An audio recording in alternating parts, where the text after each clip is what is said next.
दिल को दहला देने वाली पेशरफ्त, कोई पोशीदा साजिश या कुदरती मौत। डिफेंस में मॉड्यूलो अदाकारा हुमैरा असगर के फ्लैट से बरामद होने वाले सफेद पाउडर्स ने केस में नया रंग डाल दिया है।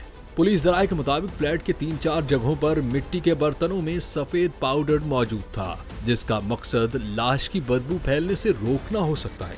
ये नया सबूत तफ्तीश करने वालों को मजीद उलझन में डाल गया है। इब्तिदाई पोस्टमार्टम रिपोर्ट में जाहिर हुआ है कि लाश 8 से 10 माह पुरानी थी और इंतहाई गल सड़ चुकी थी। इस कदर डिकम्पोजिशन में मौत की हकीकी वजह जानना मुश्किल है। ताहम फॉरेंसिक और केमिकल टेस्ट से हकायक रोशन होने की तवक्को है। अब पुलिस हुमैरा के कपड़े और सफेद पाउडर के नमूने लेबोरेटरी भेज चुकी है ताकि इस फैक्ट्री की वजह दरियाफ्त हो सके। क्या ये किसी कत्ल के इशारे हैं या लाश की हालत को छुपाने की कोशिश? इस सबूत के मिलने के बाद हुमैरा अहमद की मौत का मामला मजीद उलझ गया है।